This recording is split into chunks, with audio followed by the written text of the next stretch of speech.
En la plataforma les compartí una carpeta de unos documentos que tenía por ahí con el propósito de que se dieran un tiempo por lo menos para ojearlos, ¿no? Y estoy segura de que si le daban una ojeada, iban a empezar a identificar cosas, ¿verdad? Que van a estar viendo ahí, derivado de la plática que tuvimos aquí en la clase pasada, ¿no?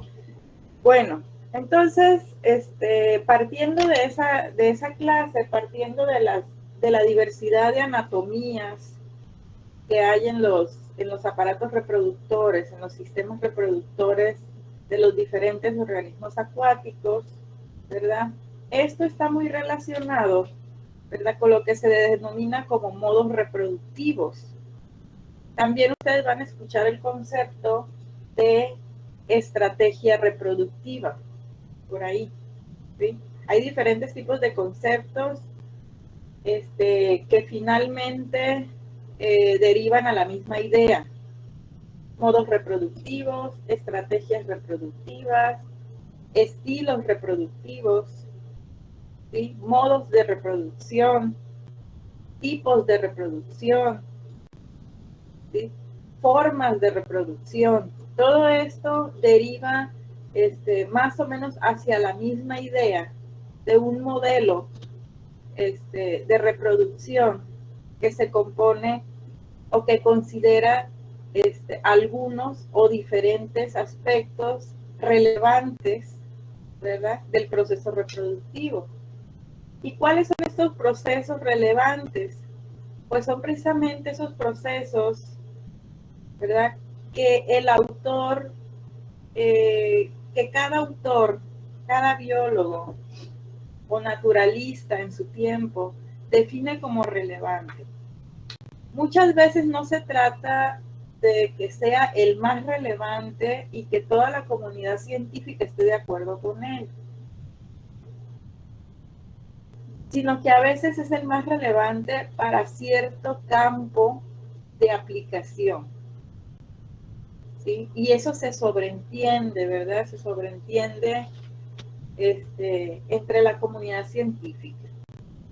La gente que en la comunidad científica se pelea por tener la razón, pues es gente que se pudiera hacer desde un punto de vista filosófico, es gente inculta, ¿verdad? ¿Por qué? Porque se sabe, ¿no?, que la ciencia y el conocimiento va evolucionando, va cambiando a medida que va creciendo y no hay en muchas ciencias, sobre todo en las naturales, en las sociales, hay muy pocas cosas que son definitivas.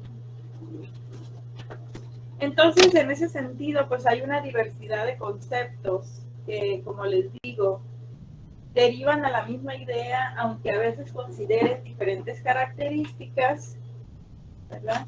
Y ustedes van a aplicar el concepto que conlleve el sentido que les sea a ustedes de utilidad en su ámbito de aplicación, ¿sí? Para que cuando se enfrenten a un concepto, pues revisen el significado, ¿verdad? Revisen, vamos a decir, el origen etimológico de la palabra para que puedan ustedes definir si ese concepto o ese término que están ustedes viendo, pues les es de utilidad o no les es de utilidad, ¿no? Entonces, aquí nosotros nos vamos a referir constantemente a modos reproductivos en lo que es como el modelo, ¿verdad?, reproductivo de alguna especie, ¿no? Entonces voy a ejemplificar aquí con 3 ejemplos, que son 3 clasificaciones, ¿verdad? Las 2 primeras son las clasificaciones más usuales. Una ya la vimos, ¿sí?, que es los 2 tipos de reproducción. Eso ya de por sí, en sí mismo, y lo comentábamos, ya es una clasificación. Hay reproducción sexual y reproducción asexual. ¿Qué involucra la reproducción sexual? A ver, alguien que nos recuerde.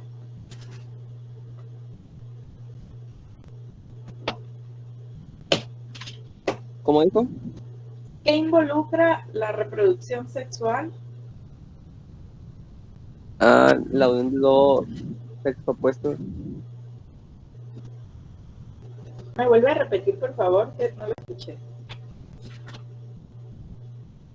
La reproducción de dos sexos opuestos. Híjole, no lo volví a escuchar. Acérquese un poquito más a su micrófono, por favor. La reproducción de dos sexos opuestos de organismos. Ok, la reproducción de dos sexos opuestos de organismos. Así es. Sí, ¿no? Pero dicho más propiamente, ¿verdad? Es ahora sí que la combinación o sea, la reproducción de dos sexos, pero que involucran la combinación, ¿verdad? Y la contribución del material genético de los dos padres. Esa es la particularidad de la reproducción sexual, que involucra la contribución genética de dos padres, ¿verdad? A partir de esto se hace esta reproducción. Y en el caso de la sexual, no. La sexual es la contribución del material genético solamente de un padre. Eso es lo que distingue, pues.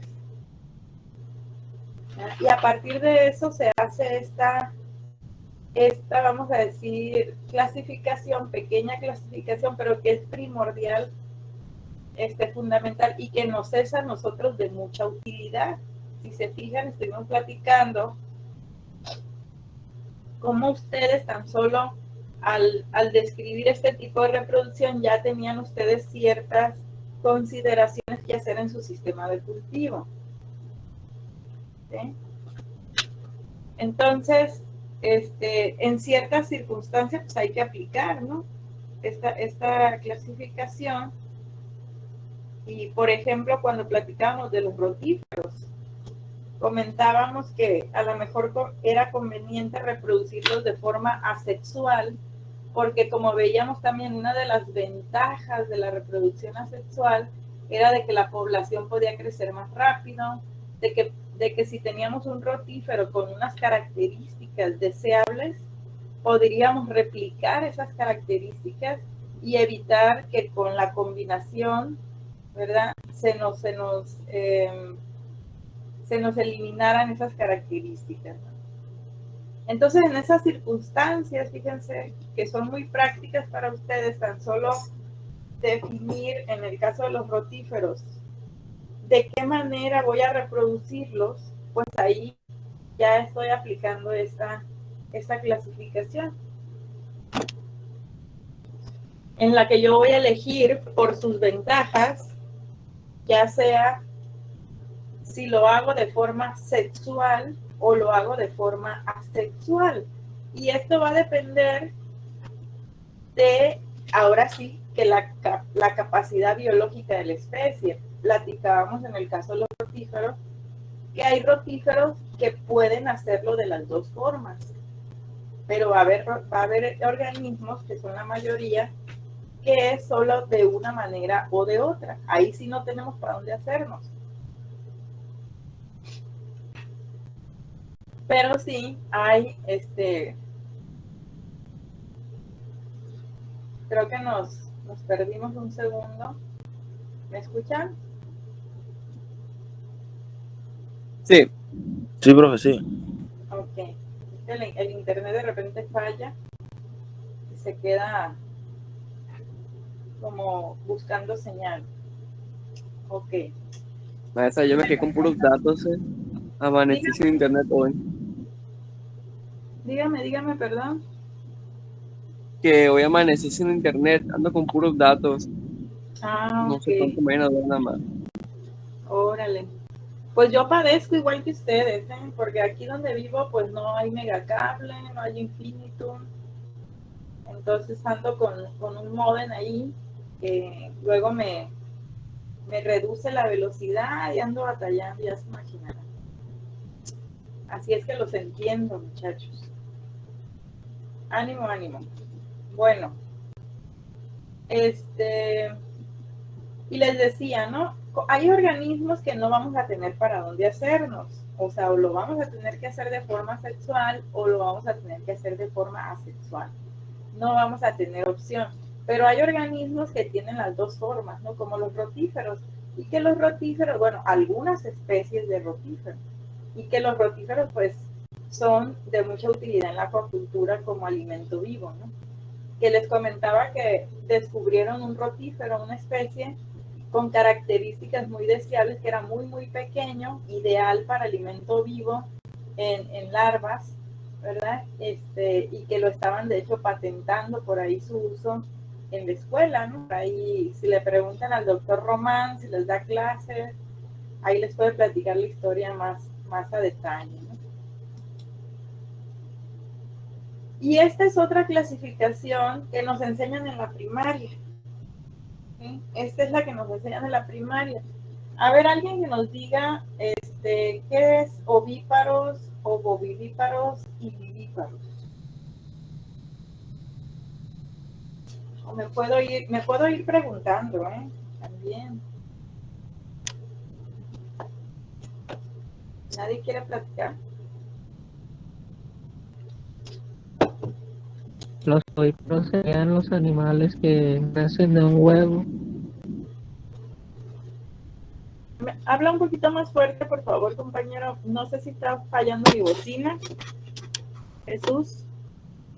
A que los ovíparos serían los animales que nacen mediante un huevo. Y los vivíparos por medio de la madre. Ajá. ¿Y los ovovivíparos?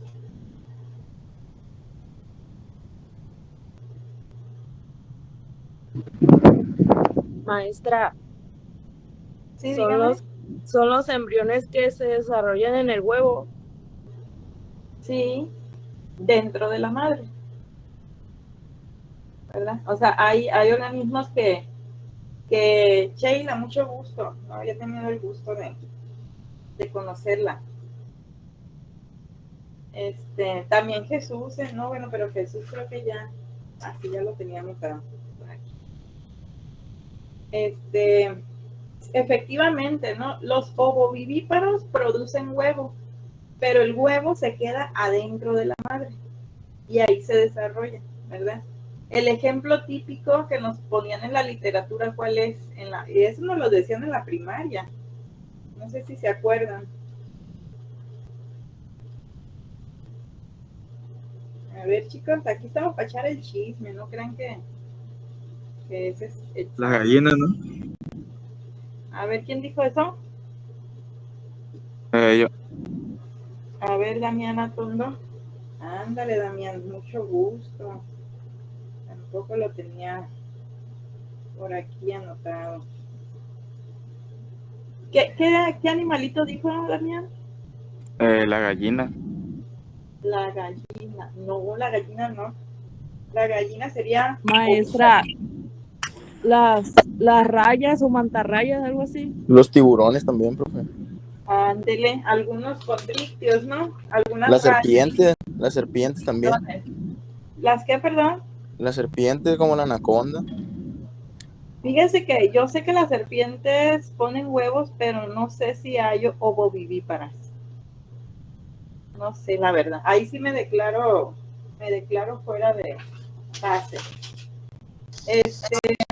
Tiene que quedarse el huevo dentro de la madre para que sea ovovivípara, ¿verdad? El ejemplo común que nos daban en la primaria era el de los ornitorrinco.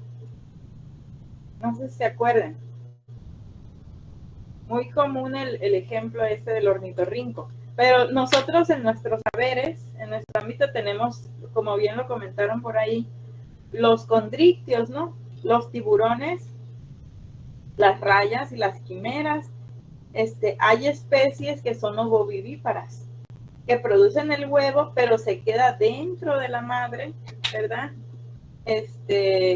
Y ahí se desarrolla y ahí eclosiona dentro de la madre y luego ya sale la cría, ¿no? Pero se genera ese huevo, ¿verdad? Que sería como, vamos a decir, intermedio entre estas dos modos reproductivos y los vivíparos, ¿verdad? Podría ser incluso la línea evolutiva, ¿verdad? El eslabón perdido, el ovovivíparo, ¿no? En cómo posiblemente los ovíparos pasaron a ser vivíparos. Primero estuvo el eslabón perdido, ¿verdad? Que fue el ovovivíparo.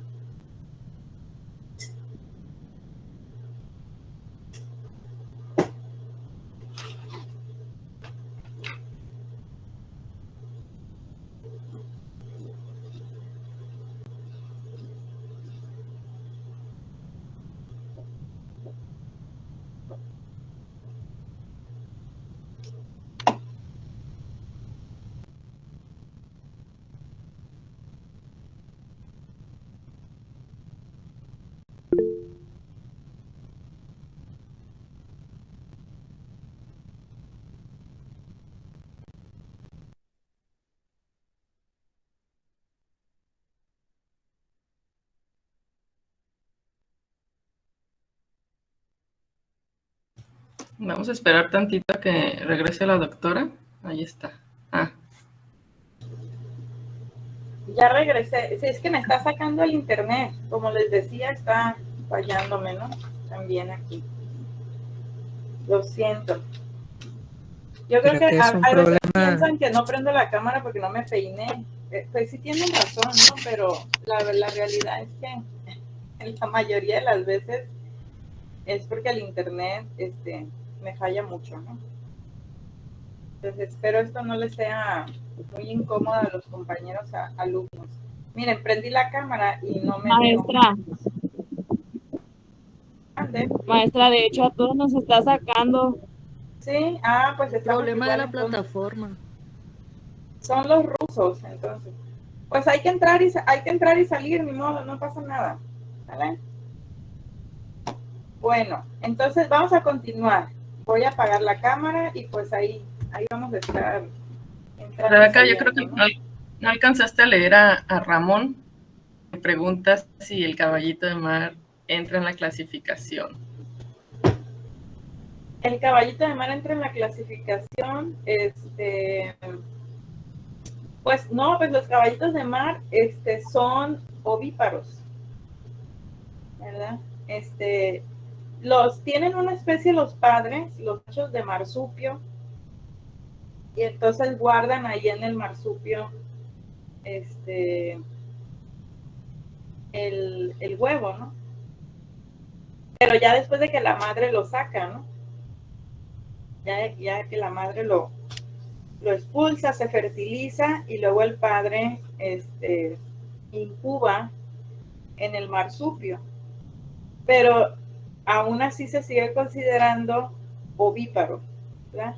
En el caso de los ovovivíparos, el huevo no sale de la madre, eclosiona dentro de la madre y ya sale como de la madre. No sé si eso responde la pregunta, perdón, porque efectivamente no la alcancé a ver.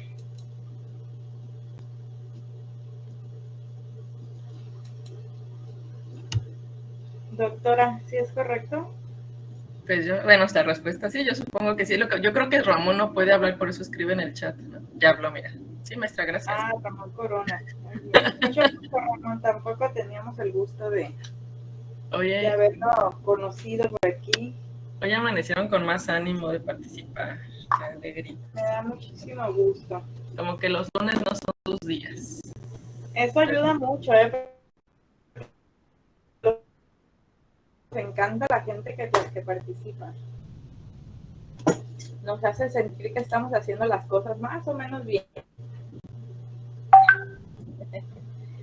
Gracias a todos los que participan.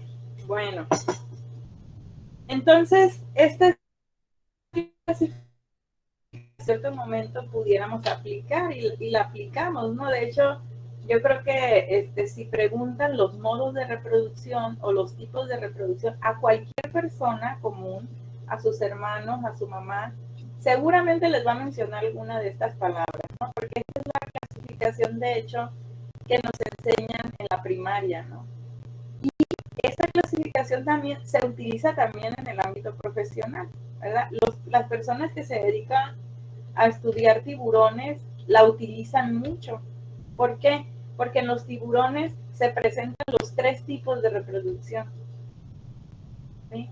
O sea, en el grupo de la clase Chondrichthyes, que son los tiburones, las rayas y las quimeras, se presentan los 3 tipos de reproducción. ¿Sí? De hecho, en términos reproductivos, es de los grupos más especializados los tiburones. ¿Sí? Y no de embalde, ¿verdad? Porque tienen como 400 más de 400 millones de años de evolución. Entonces tenemos rayas, tiburones, quimeras, ovíparos, tenemos vivíparos, tenemos ovíparos. Entonces, los aplican mucho en la clasificación. Y luego los tiburoneros, la gente de tiburones, le desprenden otras divisiones. Dentro de los ovíparos, pues hay los ovíparos placentarios y hay los ovíparos, ¿verdad? Que emanan de leche de leche. Y hay los ovíparos, y bueno, hay algunas variantes. Dentro de los ovíparos hay los ovíparos normales, pero hay los ovíparos que presentan, por ejemplo, canibalismo y intrauterino. Ahorita vamos a ver en la clasificación esos modos reproductivos, pero les digo, en el ámbito de los tiburones es muy aplicado esto y le hacen otras adiciones. ¿Por qué aplican eso? Porque les presenta de la neutralidad. Les presenta de la neutralidad. Y ustedes, como los acuacultores, pues también evalualmente lo pueden aplicar. Si ustedes ven una especie cualquiera, y que nada mejor, pueden empezar a hablar con la clasificación y ver, bueno, pues esta es la reproducción sexual, ok, bien. Y luego, no, pues es ovíparo. Perfecto. Entonces ustedes en el sistema de cultivo ya van empezando a tener una idea de lo que se va a tratar.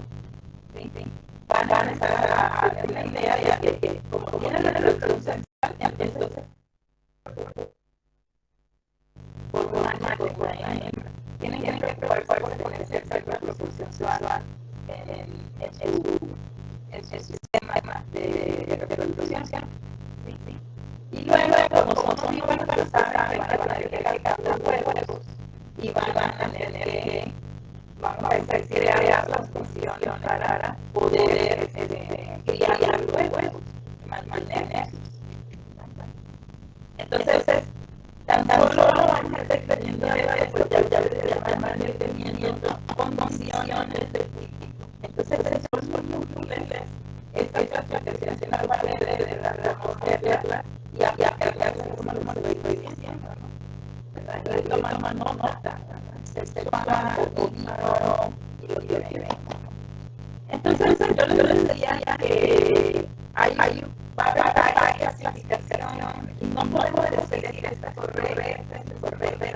No, cada uno tiene su manera de aplicación. Y ahorita esta clasificación que les voy a presentar es una clasificación que a mí me gusta mucho. Y yo pienso que puede ser de mucha utilidad para ustedes. Esta clasificación ha sido planteada veces, pero eventualmente podemos tener una idea también, ¿verdad? Haciendo referencia a grupos taxonómicos. Y lo que me gusta de esta clasificación es que se compone de tres características. La primera división, ¿verdad? Las que son tres grupos, ¿verdad? Que le llaman etológica. La primera división tiene que ver, ¿verdad? Con el cuidado parental. Y ahí ya ustedes, por ejemplo, les da una buena idea de que si después del desorden, doctora, no me voy a ver la clasificación. No, no están partiendo de la pantalla. Qué bárbaro. No, pues como yo la veo. Ay, qué barbaridad. Sorry. Ahí está. Estamos acá.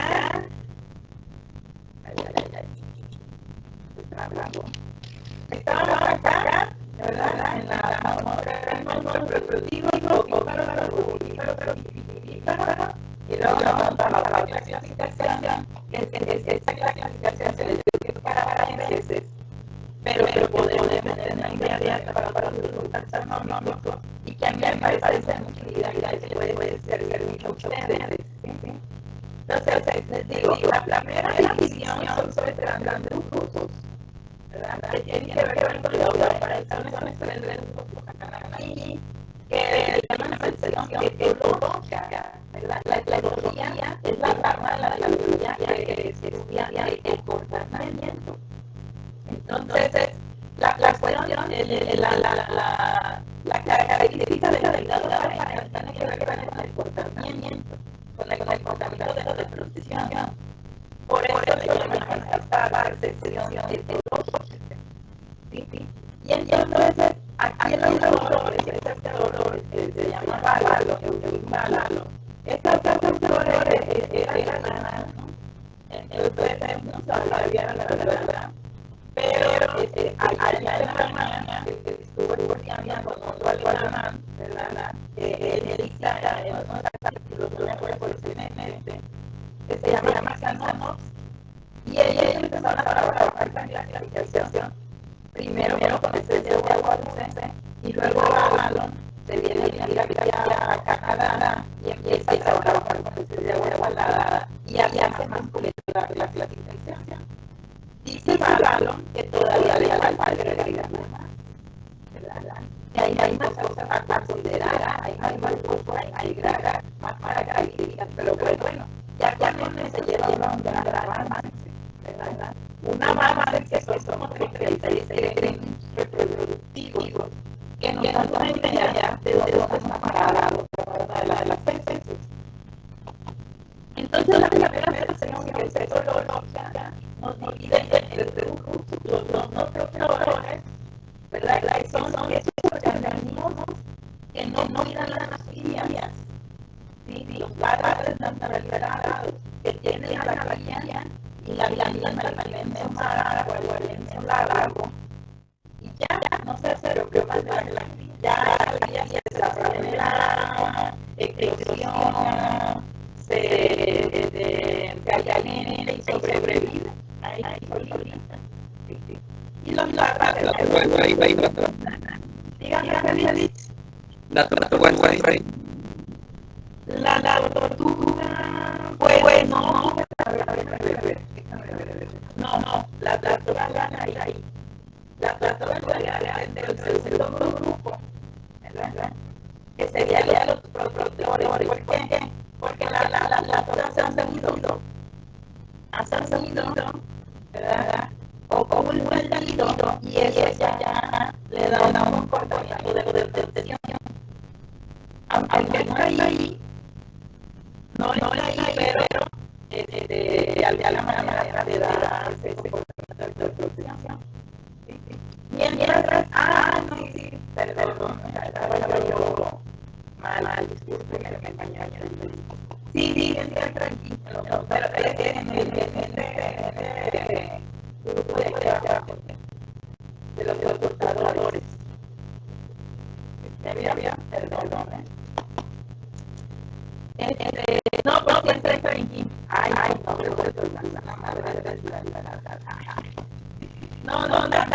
porque yo soy tal cual lo veo menos.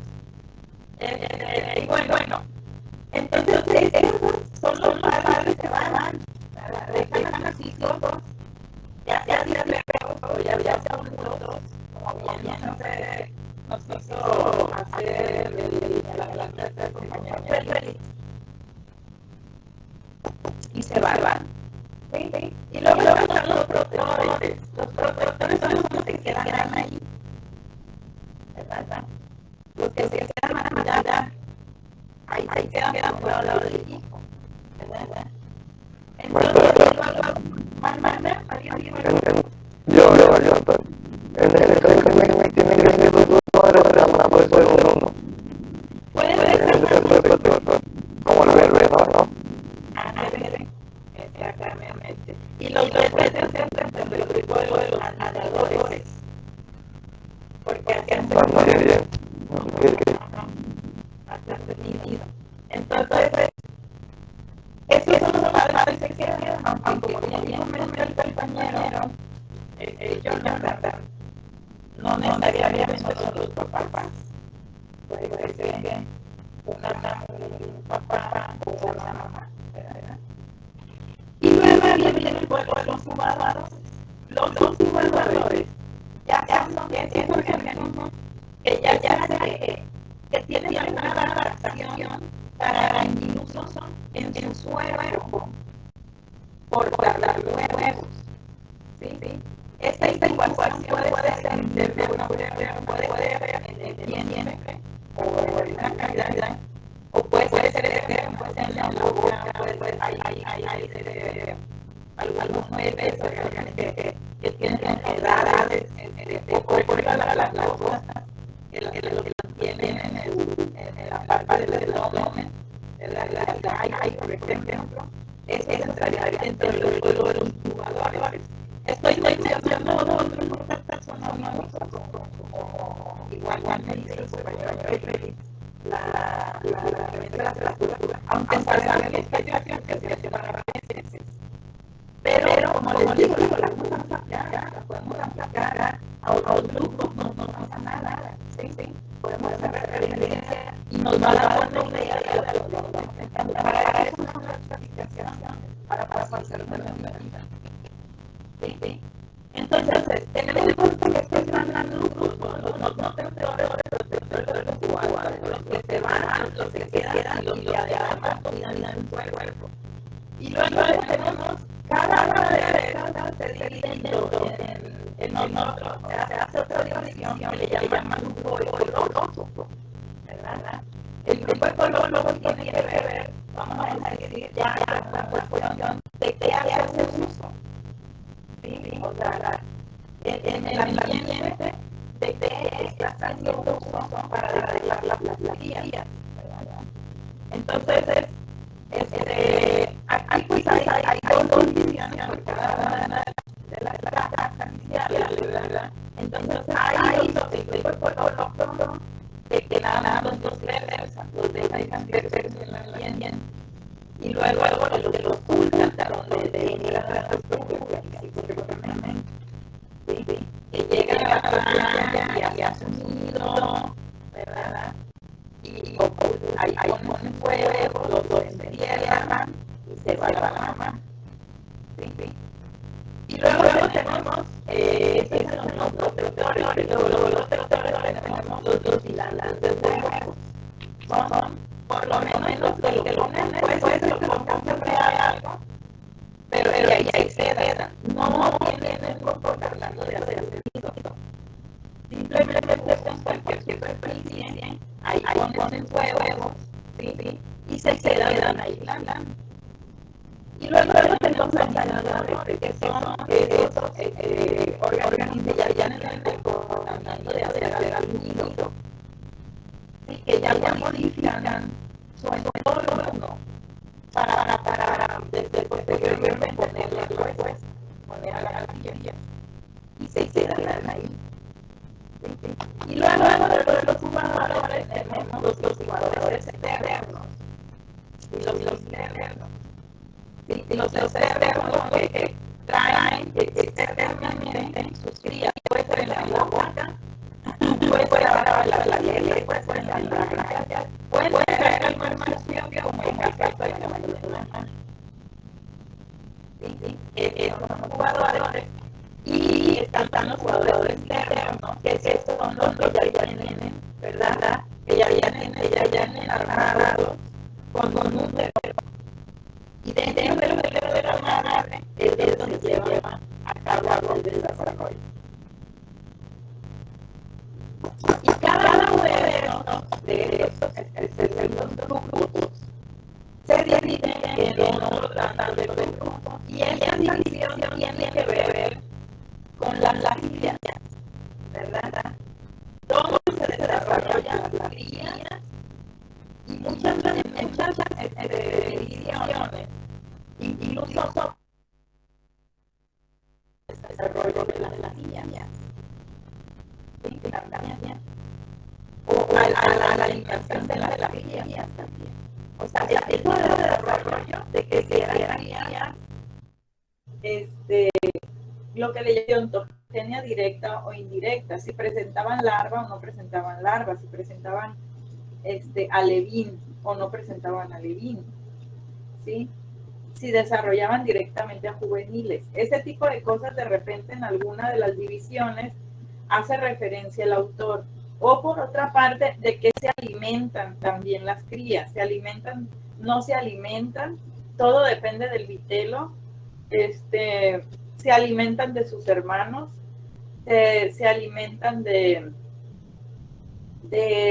leche uterina.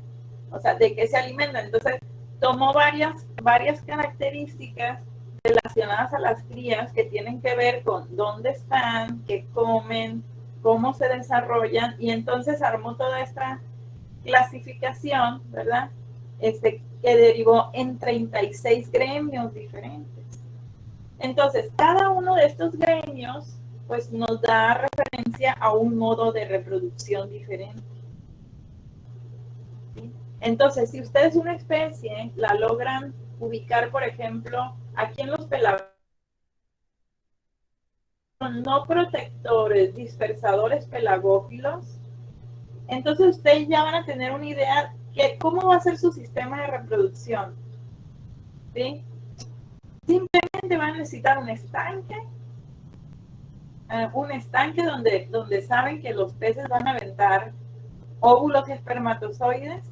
Van a necesitar instalar un colector de huevos, a lo mejor ahí, porque los huevos como van a andar flotando, porque son pelagófilos, van a andar flotando ahí en el ambiente, y entonces el colector de huevos pues va a empezar a filtrar todos esos huevos, colectarlos y a lo mejor llevárselos a otro sistema, ¿no? Y entonces es muy simple,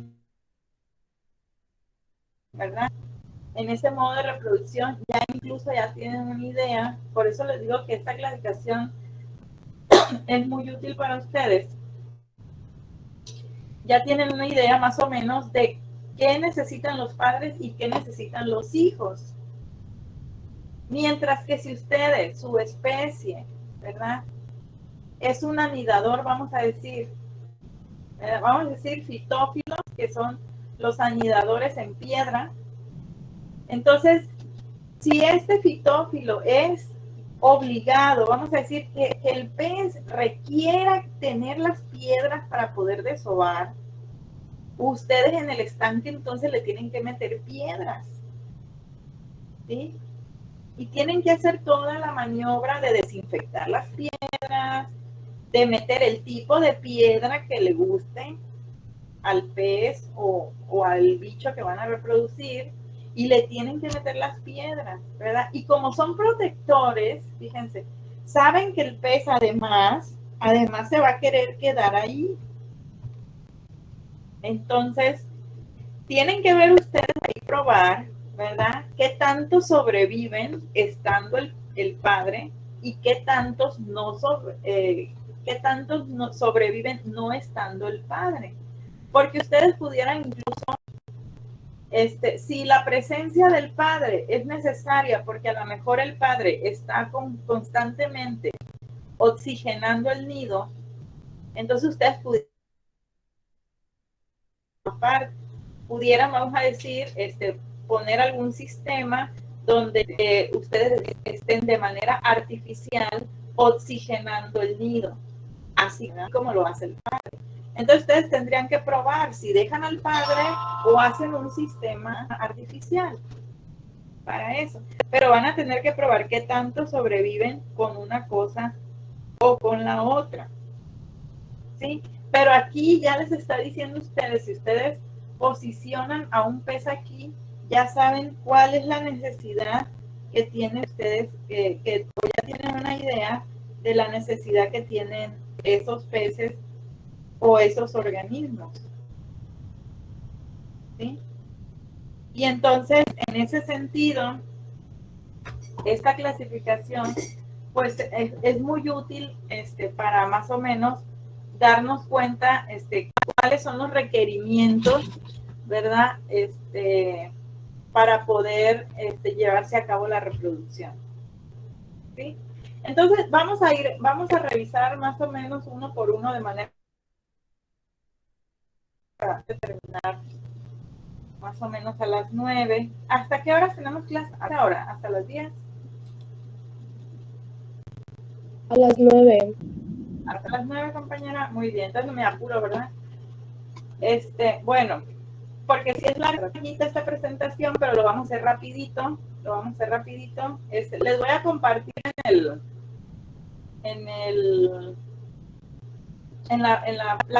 ¿cómo se llama? En el tablón, el documento original el artículo original. ¿Sí? No el resumen que es el artículo original, para que lo tengan por ahí de cabecera. Bueno, aquí pues hay ya ejemplos, ¿no? Yo creo que me adelanté a todo esto. Pues serían pues las 3 divisiones: no protectores, protectores, incubadores. Los no protectores se dividen en dispersadores, que aquí como lo ejemplifica el esquema, son los que avientan los gametos en el agua y se retiran. Son la mayoría de las especies comerciales que tenemos aquí: pargos, mojarras, toritos, todos esos, ¿no? Luego tenemos los no protectores ocultadores, que son los que llegan y ocultan los huevos. Por ejemplo, los peces de la familia Aterionopsidae. Y bueno, el compañero Félix nos hizo referencia a las tortugas, que también aplicarían en este grupo, ¿verdad? Los Aterionopsidae, de hecho, por ejemplo, para allá, para el lado de Celestino Gasca, hay eventos de desove de este tipo de especies, ¿verdad? Salen a la playa y en la playa entierran los huevos de los peces, ¿verdad? Y luego ya se retiran y ahí dejan a los huevos ocultos, ¿verdad? Luego tenemos los protectores, que por una parte los vigilantes de huevos. Por ejemplo, los Pomacéntridae, que son los pez payaso. Ellos eligen una anémona y en la base de la anémona, sin modificar su entorno, ¿verdad?, depositan sus crías y ahí se quedan vigilando. ¿Sí? Por otra parte, los protectores anidadores, que son los que ya hacen un nido. Por ejemplo, el pez beta, ¿verdad?, que son de la familia Ophronemidae, ¿sí?, que ellos hacen un nido de burbujas, ¿sí? Entonces, ellos hacen el nido de burbujas y ahí pegan sus crías y ahí se quedan vigilando. Y luego tenemos los incubadores, que tenemos los incubadores externos, por ejemplo, los miembros de la familia Opistonatidae, pero también aquí entran las tilapias, ¿verdad?, que son de los miembros de la familia Cíclidae. También entran aquí.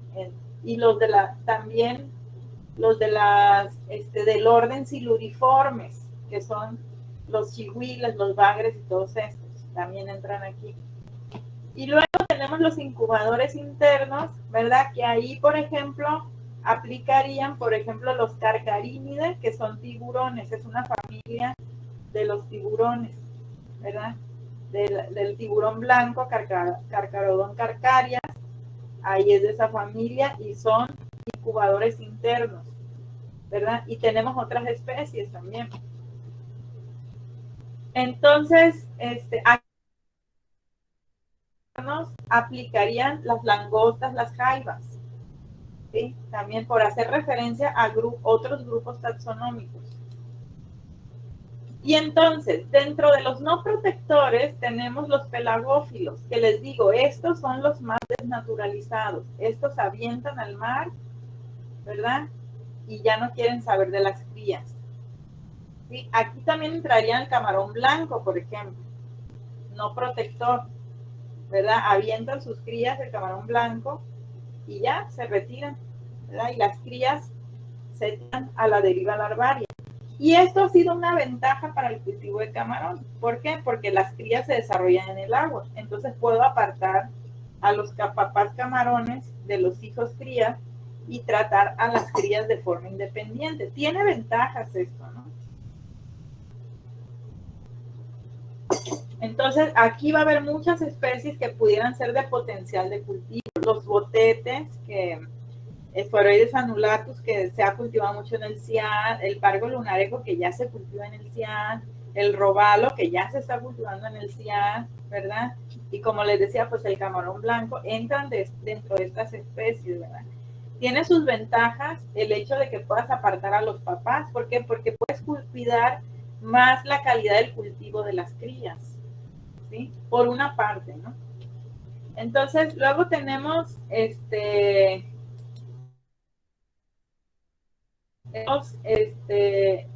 los litopelagófilos, ¿sí? Entonces, estos litopelagófilos, los padres, aquí tenemos un ejemplo de la familia Perside. Estos son peces de agua dulce. Ellos tiran sus huevos en las piedras, ¿verdad? Pero una vez que estos huevos eclosionan, o sea que sale la larvita ya, esta larva es pelágica, por eso es litopelagófilo, porque lito hace referencia a la etimología de la palabra piedra, ¿sí? Creo que es del griego piedra. Entonces, una parte del desarrollo de la larva es en la piedra y otra parte del desarrollo de la larva es en el ambiente acuático, en la columna de agua. Por eso es litopelagófilo, ¿verdad? Entonces, este tipo de organismos que tienen estos huevos que se necesitan depositar en piedra, algunos usualmente tienen alguna capa adhesiva o algunos filamentos adhesivos. Hay de dos tipos de adhesividad, ¿no? Algunos huevos que tienen filamentos a través de los que vamos a decir, se pegan a las superficies, o que tienen como una especie de pegamento, que pueden ser proteínas también que hacen que se pegue a la superficie, ¿sí? Entonces creo que los botetes tienen algún tipo de adhesividad, ¿verdad? Y hay muchas especies que tienen adhesividad.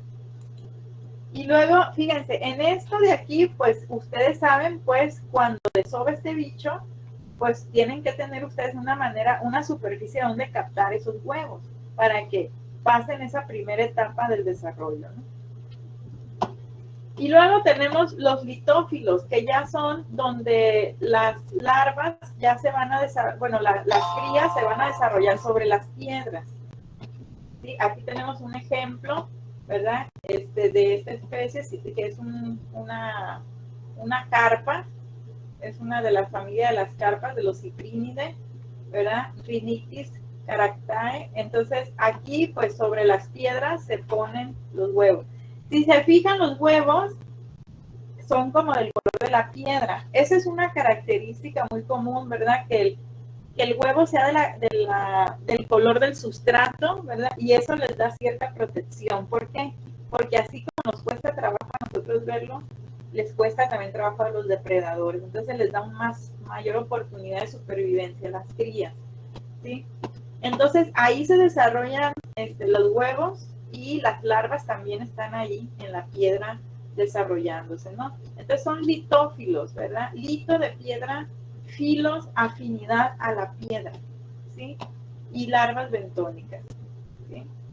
Y luego tenemos los fitófilos, fitolitofilos, fitolitofilos. Fito es de alga, de planta, lito de piedra, y filos, afinidad.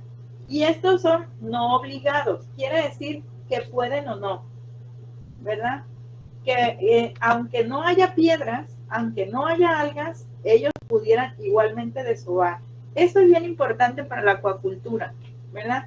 Porque yo les decía en el otro ejemplo, si el bicho necesita piedras, pues le tienen que meter piedras, porque si no, los padres no se van a estimular a desovar.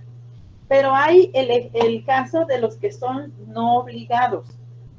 Y estos que son no obligados, pues ustedes pudieran prescindir de la piedra, ¿sí? pudieran prescindir de la piedra para que pueda desove, puede ser de otro tipo. En este ejemplo de los Pérsidae, ¿verdad?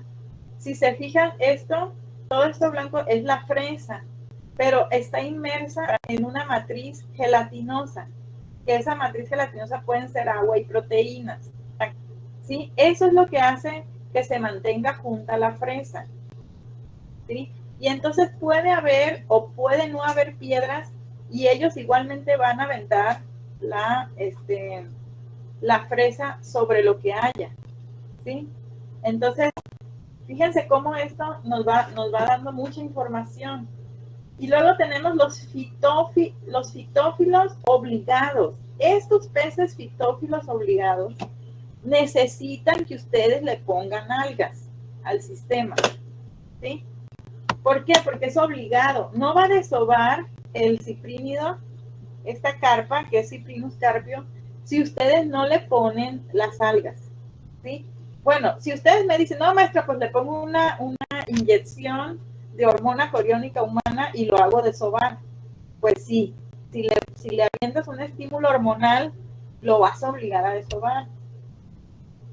Pero no se trata de eso. Los acuacultores más exitosos son los acuacultores que simplemente con manipular el ambiente, ¿verdad? Con ponerle las condiciones, generan lo que se llaman los desoves espontáneos. Esto, vamos a decir, si ustedes logran obtener de cualquier especie desoves espontáneos, ustedes son unos acuacultores chingones, la neta. Me quito el sombrero ante ustedes. Para ello, pues hay que conocer qué necesita el bicho. No nomás aventarlo al estanque y a ver qué pasa. No, ¿qué necesita el bicho? ¿Sí? Y ahí ustedes ya tienen una tarea con el beta, ¿sí? Para ver qué necesita el beta, qué necesita que le pongan. En luz, en temperatura, en espacio, qué tan grande tiene que ser la pecera o la cubeta, le tengo que poner algún alga por ahí, ¿sí? ¿Qué tipo de alimento le tengo que dar, verdad? Porque a lo mejor requiere más grasa. Generalmente las grasas, un alto consumo de grasa puede estimular a la maduración. Entonces, poniéndole todo eso, ¿verdad? A lo mejor digo yo, ya logro mi desove espontáneo. ¿Sí? Y lo mismo con los otros peces. Cyprinus carpio es una especie de pez muy cultivada, muy ampliamente cultivada, ¿sí? Pero bueno, ¿cómo le hacen? No lo sé, ¿verdad? Pero a lo que vemos aquí es un fitófilo obligado, que requiere algas para poder decir, aquí voy a desovar. Y luego tenemos los amófilos, ¿verdad? Que son los no protectores que dejan a sus crías sobre la arena. Aquí, por ejemplo, esta quimera que está aquí, Calorhynchus mili, dejó su huevo sobre la arena, si se fijan. Este es el huevo de la quimera, parece una nave espacial. ¿Sí? Samófilos, samo es arena, filos, afinidad a la arena. Y luego tenemos los aerófilos, ¿verdad? Que dejan los huevos fuera del agua. ¿Sí? No tengo un ejemplo aquí, pero salen del agua y los dejan fuera del agua. ¿Sí? Aerófilos, afinidad al aire. ¿Sí? Y luego, dentro de los no protectores ocultadores, tenemos los aerosamófilos. De la playa que les decía que para allá, para el lado de Celestino Gasca, salen y entierran ahí sus huevos en la arena. Muchos huevos quedan expuestos también y se desarrollan. ¿Sí? Ahí está como el pez, miren, hace un huequito, ya lo ven aquí, y entonces ahí desovan. ¿Sí? Entonces, estos peces, si ustedes los quisieran reproducir, pues a lo mejor tendrían que ponerles arena en el fondo para que puedan ustedes estimular que el bicho, ¿verdad?, desove, o simular una playa, simular un estanque que tenga una ligera playa también, ¿por qué no? Para que el bicho salga, porque a lo mejor necesita salir al aire para poder decir, pues aquí lo voy a poner, porque son aerosamófilos. Aire, arena, afinidad. Aerosamófilos. Y luego tenemos los espeleófilos, que son los que ocultan en grietas o en cuevas. Ahí van y meten sus crías en una cueva, en una grieta, ¿verdad? Por el carácide, Astianas mexicanus, que es un pez incluso creo que endémico de los cuerpos de agua dulce de aquí de México, es de agua dulce. Y luego tenemos los litófilos, que son los que ocultan, ¿verdad? En las algas, dentro de las algas, ¿verdad? Ahí ocultan sus huevos. ¿verdad? Y tenemos este salmón, ¿verdad? Salmo sala, ¿verdad? Que le gusta ocultar dentro de las algas sus huevos, ocultos en plantas. ¿sí? Y luego tenemos los ostracófilos, ¿verdad? Que ocultan sus huevos en alguna ostra, en algún molusco. Y hay un miembro de la familia Cyprinidae, ¿verdad? Que le gusta hacer eso. Entonces, fíjense cómo incluso tienen un órgano, ya lo ven, este órgano, para inyectar, ¿verdad? Dentro de la ostra, sus huevos. Incluso esta ostra está viva, no está muerta. Entonces, si ustedes quieren reproducir este bicho y provocar un desove espontáneo, pues también le tienen que poner el molusco. También, no nada más tienen que preocuparse por el papá y la mamá de esta especie de Roedus sericius, sino que también tienen que ponerle al molusco. Aquí hay una interacción biológica importante para que ustedes puedan estimular la reproducción de este pez, ¿verdad? Y tenemos los xerófilos, ¿verdad? Que estos xerófilos ocultan, vamos a decir, sus huevos en un ambiente seco, ¿verdad? Entonces aquí tenemos algunas especies que forman parte de lagos que son lagos que no son perennes, o sea, que se desecan anualmente. Por ejemplo, en África, ¿verdad? De la familia Notobranchidae, hay lagos que en época de seca se secan completamente. Entonces, este pez, además, esta manera de desovar de ellos es su estrategia de supervivencia. Al momento de desecarse el lago, ellos desovan y ellos se mueren porque se secó el lago y se quedan sus crías, sus huevos ahí en lo seco. Cuando vuelve a inundarse el lago, se inundan, los huevos eclosionan y vuelven a surgir nuevos individuos. Pero estos nuevos individuos nunca conocen a sus papás se murieron cuando desovaron, cuando se desecó el lago. Vean qué interesante esto, ¿no? Y esto se ha repetido año con año durante miles de años. ¿Sí? Entonces, estos bichos pues, ustedes a lo mejor tienen que desecar a los papás para estimular que desoven. Para estimular que desoven, ya una vez que desovan, a lo mejor ustedes no dejan que se mueran los papás, los apartan, ¿verdad? Y mantener a lo mejor cierto tiempo en seco estos huevos para después inundarlos de agua y hacer que eclosionen para que puedan sobrevivir. Simular el ciclo natural. Y luego tenemos los protectores, ¿verdad? Los protectores tenemos, por ejemplo, dos grupos. Estos son ya los que se quedan cuidando. Tenemos los vigilantes y los anidadores.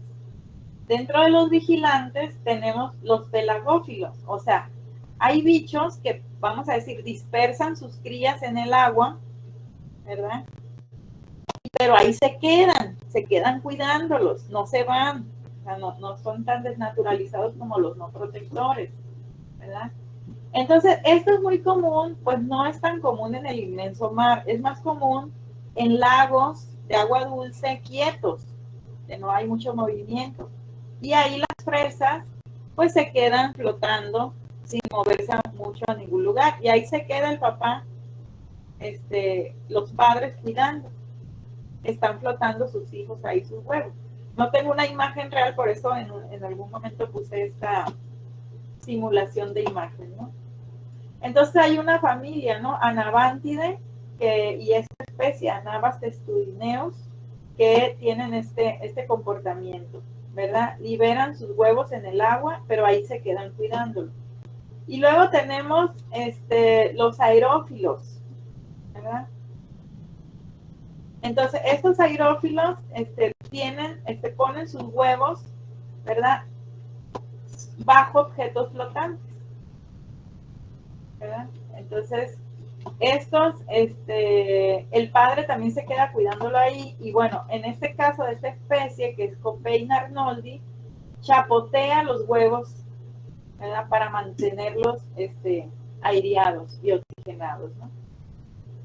Entonces, este tipo de huevos tienen una flotabilidad muy alta, muy positiva, de manera que tienen ligera exposición al aire. Por eso son aerófilos. Y luego tenemos los litófilos, que entonces estos los ponen sobre las piedras y también ahí se queda el papá. Tenemos, por ejemplo, los Bentophilus stellatus. Este tipo de huevos de este bicho son huevos adhesivos, además, ¿verdad? Entonces se quedan pegados en la piedra, ¿sí? De la familia Gobidae, ¿verdad? Los Gobidae, pues creo que para algunos acuarios les gustan a la gente. Y luego tenemos los fitófilos, que son afines a las algas, ¿no? Fito, alga, filos, afinidad. Entonces tenemos, por ejemplo, esta especie de agua dulce también, que son los Centrarchidae. Centrarchidae, que es esta especie Pomopsis annularis, ¿verdad? Que tiene huevos adhesivos también, pero los deposita sobre las algas y también se queda ahí cuidándolos. Y luego tenemos los anidadores. Estos anidadores son los que ya modifican su entorno, ¿sí? Modifican su entorno de alguna manera para construir un nido, y ahí depositan en ese nido a su presa, ¿no? Los anteriores, ellos no hacían nido, no, simplemente buscaban un sustrato, un lugar, y ahí lo depositaban. Pero estos de acá, los anidadores, hacen su nido, ¿sí? Entonces, hay, por ejemplo, de la familia Osphronemidae, que creo que de aquí son los beta, de esta misma familia. Ellos hacen un nido de burbujas, un nido de moco. Los betas, los machos, que son los que hacen el nido, tienen un órgano en la cabeza conectado con la boca que se llama laberinto. Ese laberinto secreta mucus, ¿verdad? Y a través de ese laberinto ellos toman aire de la superficie. Por eso ven que el beta a veces boquea a la superficie. Y con ese moco, ¿verdad? Envuelven una burbuja de aire y la expulsan. Y ese moco, esas burbujas, ese nido que está aquí, son cientos o miles de burbujitas de moco, ¿sí? De aire con moco. Y entonces ellos van poniendo una por una, ¿verdad? Y pueden formar, o sea, cubrir toda la pecera. Y eso es su preparación se está preparando él para la reproducción. Entonces, un indicador, y aquí ojo, porque esta parte es por lo de su proyecto en casa. Un indicador de que este pez, ya se está predisponiendo para desovar es precisamente que empieza a construir su nido.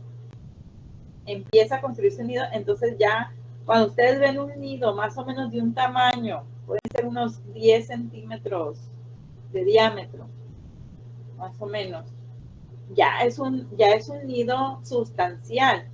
Es un indicador que el macho ya está listo incluso para que ustedes le presenten a la hembra, ¿sí? Entonces ellos tienen ese comportamiento.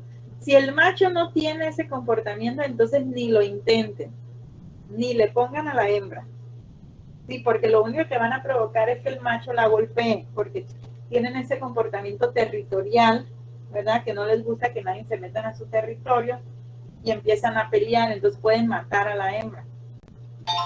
¿verdad? Entonces, estos betas son del grupo de los protectores. Tomen nota de esto, por favor.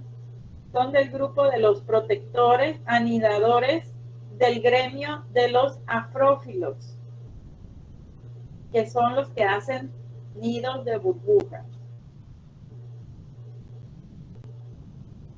¿Sí? Y luego tenemos los polífilos, ¿verdad? Entonces los polífilos, ahora sí que en cualquier sustrato disponible, ellos hacen su nido.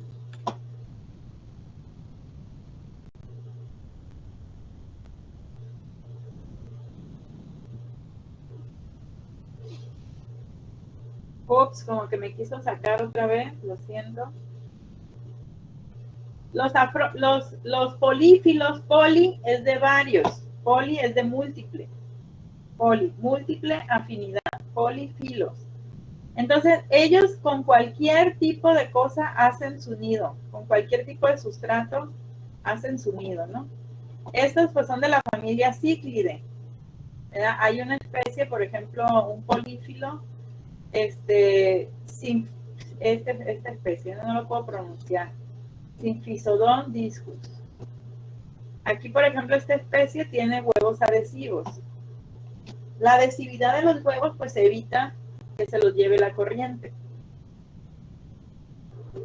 Luego tenemos los litófilos, que son los que hacen nidos en piedra, ¿verdad? Entonces los peces pues pueden incluso acomodar las piedras, las acomodan de manera que ellos puedan poner los huevos como ellos quieran. ¿Sí? Entonces aquí está, por ejemplo, Lepomis macroquira, ¿verdad? Y estos blancuzcos que ven por aquí son los huevos adhesivos, ¿verdad? Entonces ellos acomodan piedras, vamos a decir, no crean que van a hacer algo así formado como si fuera un coliseo romano, no, ¿verdad? Pero puede ser que simplemente traigan piedras de otro lugar y las empiecen a concentrar en un lugar, como puede ser el caso, y ahí depositan sus huevos, que es su manera de hacer nidos, ¿no? Entonces tenemos este centrárquido que es Lepomis macroquira. Y luego tenemos los ariadniófilos, ¿verdad? Que son peces, por ejemplo, de la familia Gasterosteide, Gasterostius aculeatus, ¿verdad? Que hacen nidos, ¿verdad? Con hilos que ellos secretan por el poro urinario, ¿verdad? Entonces, ellos secretan hilos que son viscosos, ¿verdad? Entonces, es una secreción renal, o sea, es una secreción que viene desde los riñones. Entonces, por eso les digo que por el poro urinario. Entonces, este material lo combinan con material de plantas. Y entonces ellos construyen su nido más o menos así como viene en esta figura que están viendo ustedes, ¿no? Y esta labor pues la hace el macho, ¿verdad? La hace el macho. Entonces a ellos se les llama ariadniófilos, ¿no? Ariadniófilos. Entonces, si ustedes tienen estas especies en el sistema, pues tienen que proveerle pues algunas plantas para que ellos puedan construir su nido, ¿verdad? Y que puedan tener, vamos a decir, esa condicionante para que ellos puedan realizar su desove. Y luego tenemos los fitófilos, ¿verdad? Que son nidos, ellos construyen nidos con plantas, pero no secretan ningún material viscoso, ¿verdad? Construyen sus nidos con plantas y sus huevos son adhesivos, ¿verdad? Está reportado en la literatura que hay una especie que es Amia calva, ¿verdad? Es una especie de agua dulce y es de interés comercial que hace este proceso, ¿no?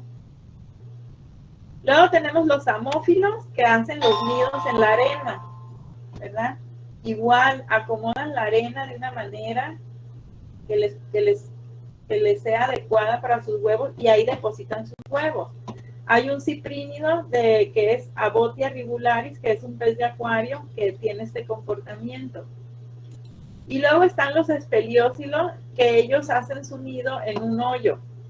Puede ser que construyan un hoyo, ¿verdad? O utilicen y acomoden una cueva o una grieta.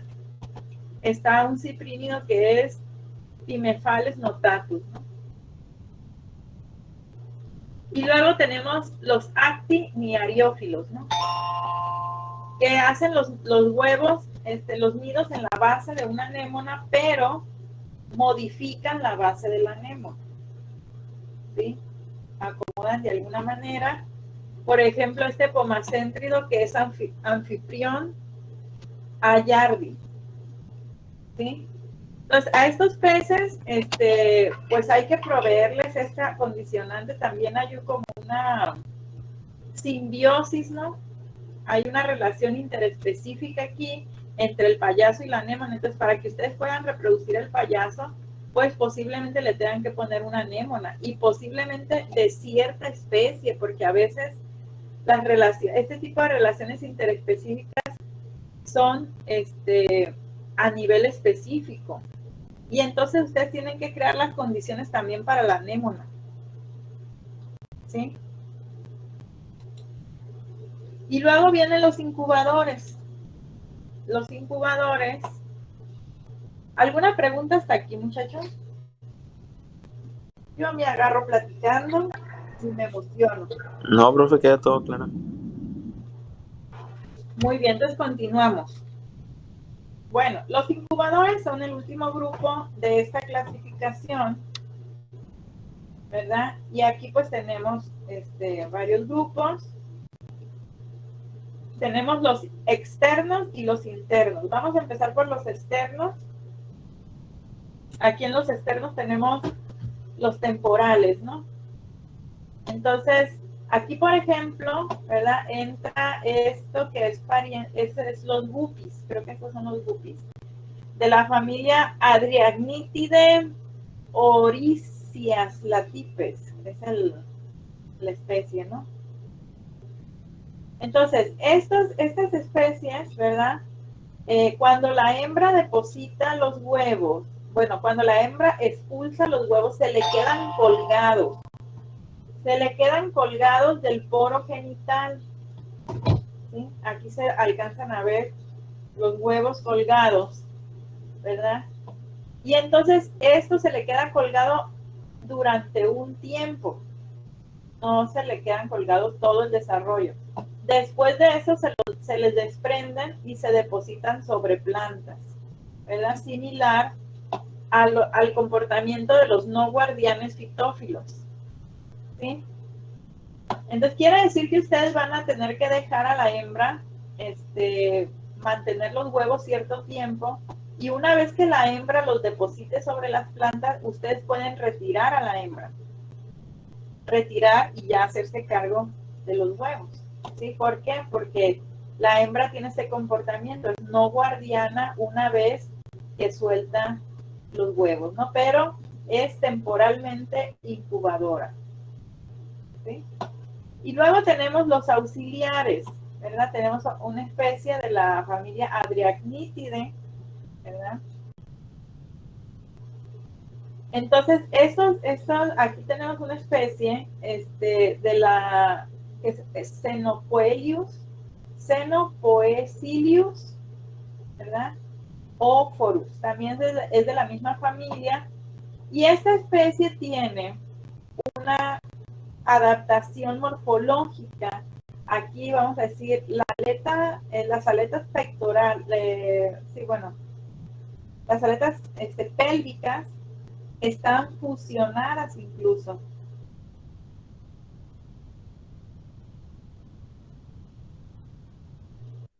Sujetador, vamos a decir, aquí se logran ver.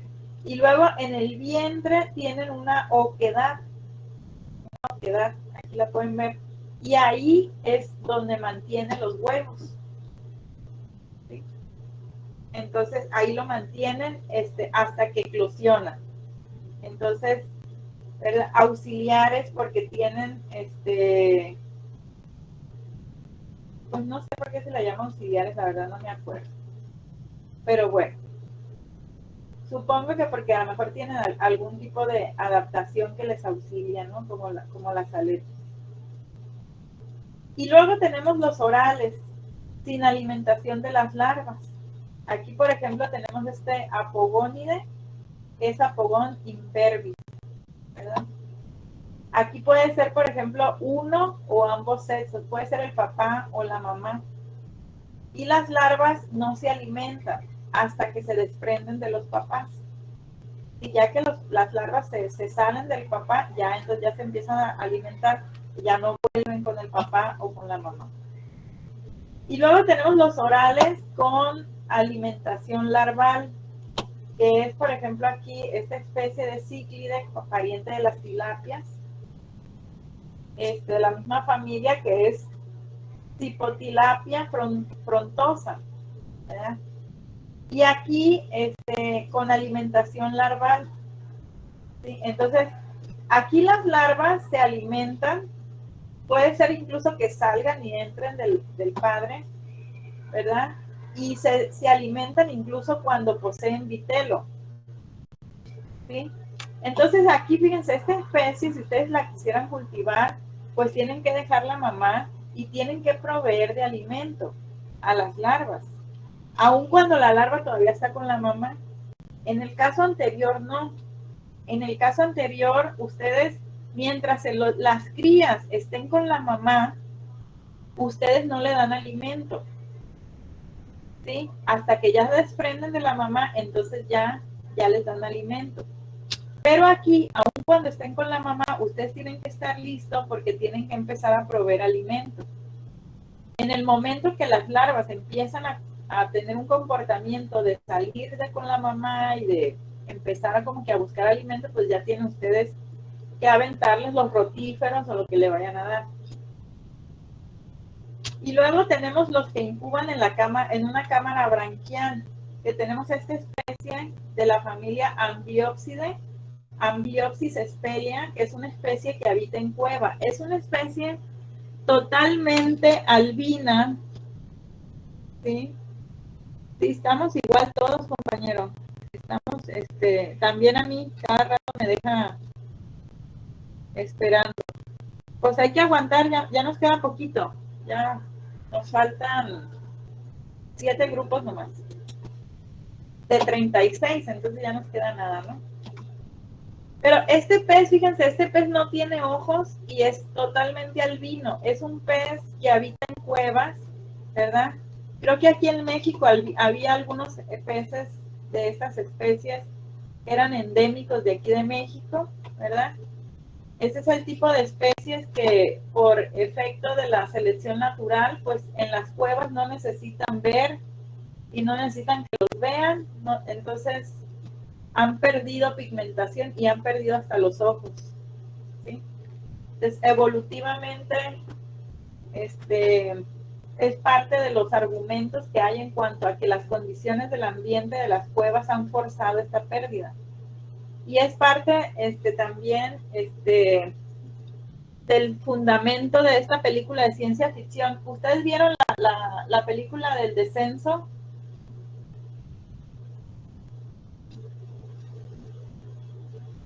Que hay unos monstruos humanoides que viven en cuevas, que no tienen ojos. Sí, ya sé cuál es. Ah, bueno, pues ya ven que no hay ciencia ficción. Aquí están estos monstruos que no tienen ojos y no tienen color, como los monstruos de la cueva. Entonces, como las películas, pues es rara la película que se invente cosas, pero que se inspiran en la naturaleza. Bueno, estos peces mantienen a sus huevos en la cavidad branquial. ¿Cómo le hacen para ponerlos ahí? Bueno, hay un comportamiento que se ha descrito para los siluriformes, ¿verdad? En el cual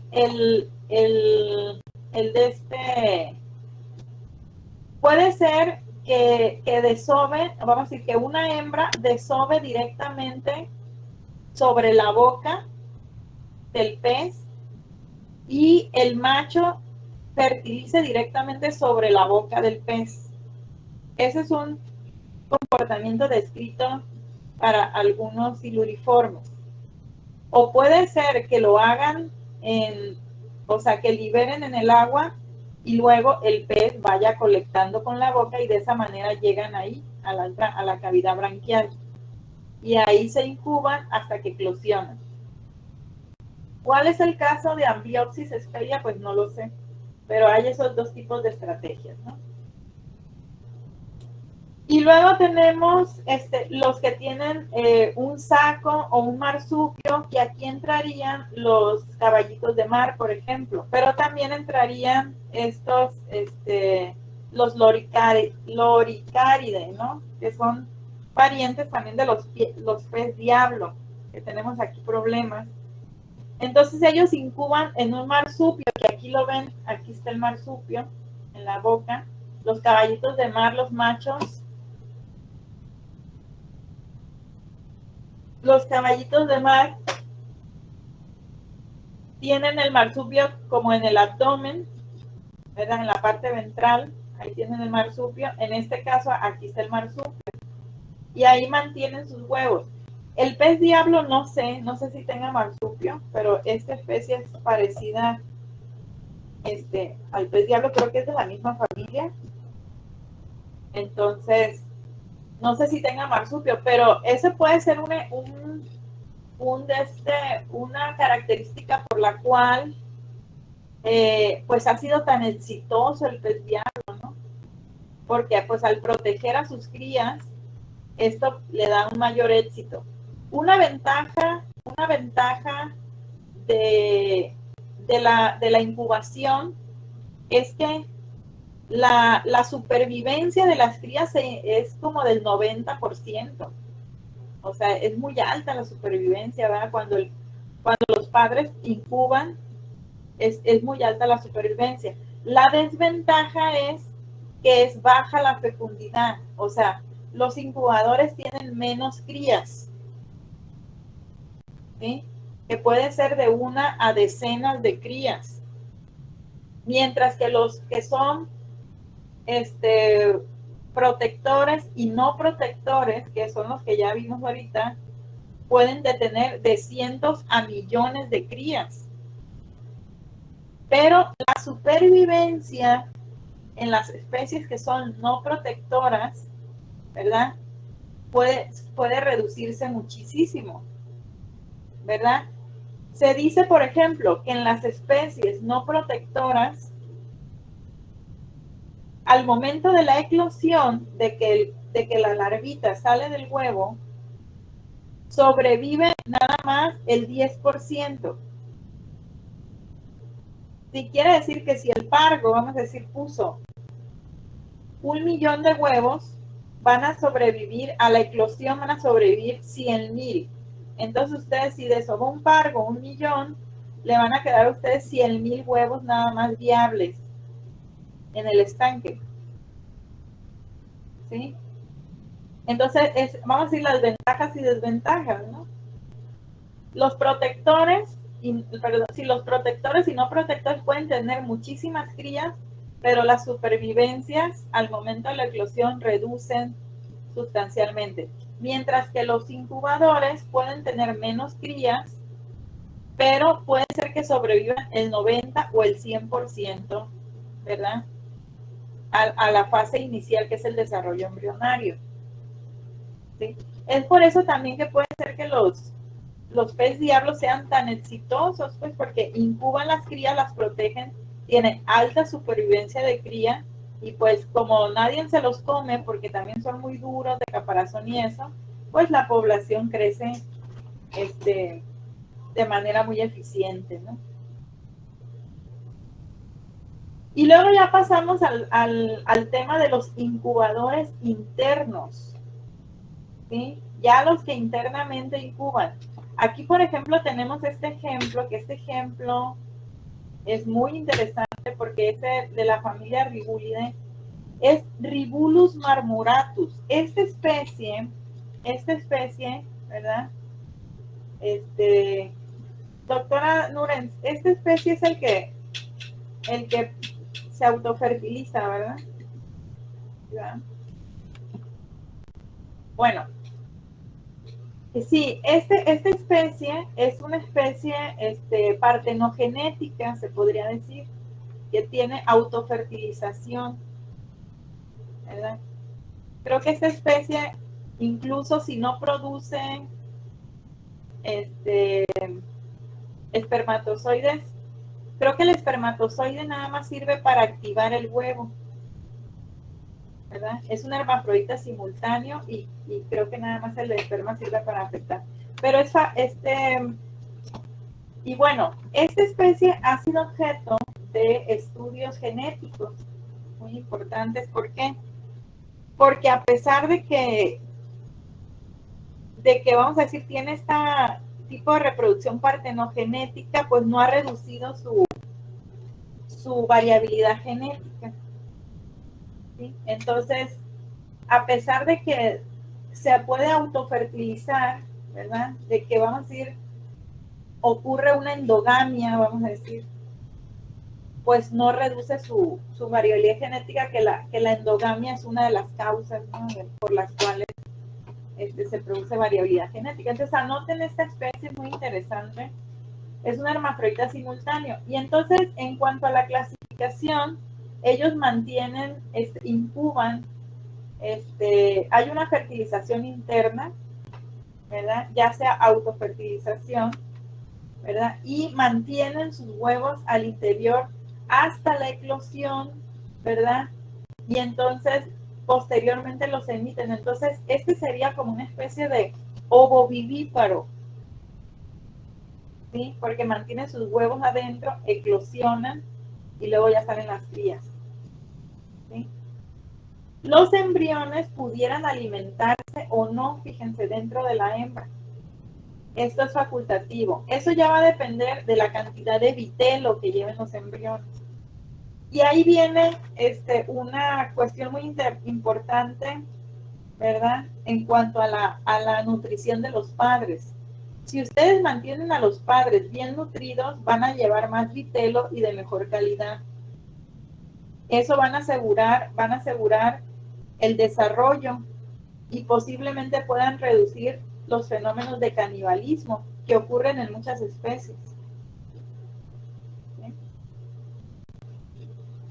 Y luego, bueno, aquí el nombre lecitotrófico facultativo, ¿verdad? Hace referencia a la alimentación de los embriones, ¿sí? Que es facultativa. A eso hace referencia el nombre del gremio. Y luego tenemos los, ¿verdad? Lecitotróficos obligados. Aquí, pues, por ejemplo, está Poecilia reticulata, ¿verdad? La fertilización es interna, la incubación es interna, ¿verdad? Todo el desarrollo embrionario se lleva a cabo dentro de la madre. Este es el guppy de acuario, es el guppy del acuario, ¿verdad? Y los embriones no se alimentan, dependen del vitelo enteramente. Entonces aquí, estos son lecitotróficos obligados, ¿verdad? Que la nutrición depende del vitelo, ¿no? Entonces, aquí pues en estas especies es muy, muy importante, ¿verdad? Que la madre esté bien, bien nutrida. Porque en el caso anterior, pudiera ser que la madre no vaya tan nutrida y entonces, ¿verdad?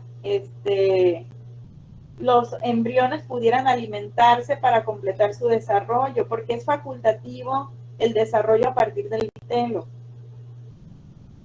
Pero en los otros, aquí, si vamos a decir, si no hay una buena cantidad de vitelo, como los embriones no se alimentan, dependen del vitelo, pudieran no completar su desarrollo.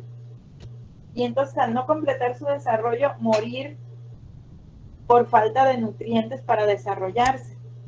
Y reducen sustancialmente su supervivencia de crías, ¿no? Entonces, fíjense la importancia de esto, ¿no? Y luego, tenemos los adelfófagos. Estas especies es donde se presenta el canibalismo embrionario. Aquí tenemos un ejemplo de esta familia Odontaspididae, que es Carcarias taurus. Se me hace que la familia no corresponde, porque Carcarias, hay una familia que es Carcarinidae. Bueno, pero la especie sí debe estar bien. Carcarias taurus. Entonces, Carcarias taurus presenta este canibalismo intrauterino. La fertilización es interna. Estos organismos llevan a cabo una cópula. Maestra, Mande, compañero. creo que no se cambió la diapositiva o solamente es a mí.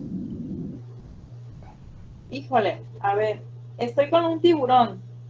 ¿Qué es lo que ve usted? Sí, esa es, profe. ¿Sí ve eso, compañero? Ok. Bueno, entonces, estos peces, que vamos a decir, sus crías se desarrollan dentro de la madre y el desarrollo, fíjense, hasta juveniles dentro de la madre. Pero para poder completar su desarrollo, los hermanos se comen a los hermanos. Entonces hay el canibalismo embrionario que le llaman, ¿no? Y este gremio se llama adelfófago. Y luego tenemos los histotróficos. ¿Sí? Estos histotróficos, bueno, hay un ejemplo de la familia Rhodeidae, hay esta Ameca splendens, ¿verdad? La fertilización es interna, la incubación es interna, el desarrollo puede ser hasta juveniles, ¿verdad? Y las crías se alimentan de secreciones de la madre. O sea, en el útero, en la pared del útero tienen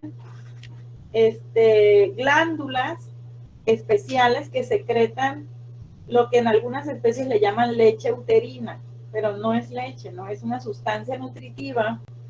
Y esto también se ha reportado en algunas rayas. Por ejemplo, ¿conocen la raya mariposa? ¿Alguien que sea pescador que conozca la raya mariposa? La raya mariposa es Gymnura marmorata, es una raya que se pesca mucho por aquí. También presenta este modo reproductivo, ¿verdad? Son incubadoras internas histotróficas. Y secretan, también tienen glándulas que secretan leche uterina. En las rayas, en las mariposas les llaman trofonemata a la secreción. ¿Sí? Entonces van a encontrar también variantes de nombres. Pero se pueden agrupar por esta característica común, ¿verdad? Entonces aquí hay que mantener bien nutrida la madre, porque la madre está pasando nutrientes, ¿verdad? Bien nutrida pues durante todo el periodo de incubación, ¿no? Igual, si no nutrimos bien a la mamá, pues puede derivar en que el desarrollo no se lleve a cabo de manera adecuada y en que se comprometa la supervivencia de las crías. Luego tenemos los placentotróficos, que estos ya tienen como una especie de placenta. Aquí tenemos, por ejemplo, los tiburones martillo, los Sphyrna tiburon, como un ejemplo. Tienen fertilización interna, incubación interna, hasta juveniles, ¿verdad? Y los nutrientes se transfieren a través de diferentes conexiones entre la placenta y la cría. Puede ser un cordón umbilical o incluso pueden ser simplemente prolongaciones de tejido que en algunos casos se les meten a través de las branquias a las crías y de esa manera toman los nutrientes, ¿sí? Entonces tienen esta característica, ¿no? Y luego finalmente tenemos una especie que tiene caracteres combinados. Aquí tenemos esta especie que es de la familia Latimeride, que es Latimeria calumnae, que la conocemos como celacanto. Esta especie pues se creía extinta, pero después pues, se descubrió que sí existía y estaba viva y tenía poblaciones pequeñas, pero existían y estaban ahí sobreviviendo. Y esta especie son de fertilización interna, ¿verdad?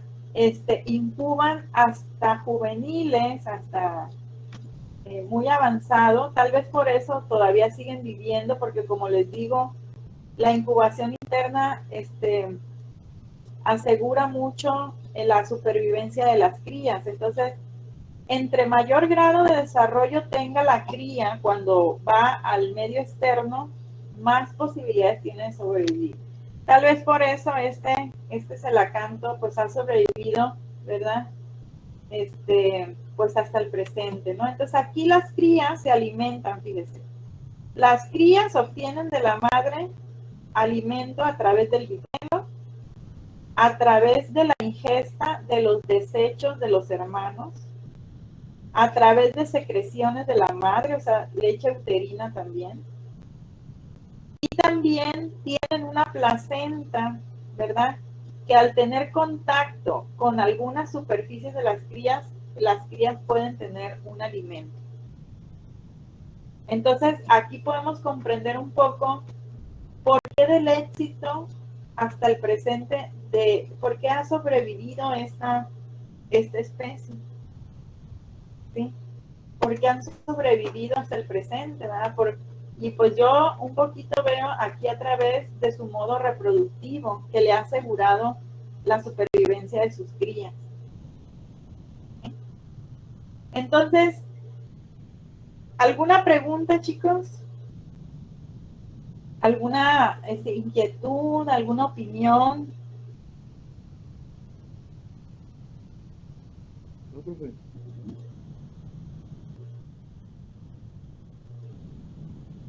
Bueno, espero que hayan tomado pues sus capturas de pantalla, ¿verdad? Y les voy a pasar a través del tablón el enlace al documento original de donde se desprende este resumen, ¿verdad? Para si ustedes, yo invitarlos pues a que lean las fuentes originales, ¿no?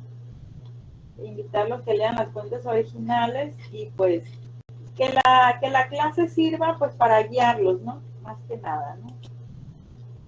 Y bueno, pues como les digo, esta clasificación a mí me parece como que de las más completas y de las más útiles también para ustedes, ¿verdad? Porque ustedes tienen que poner las condiciones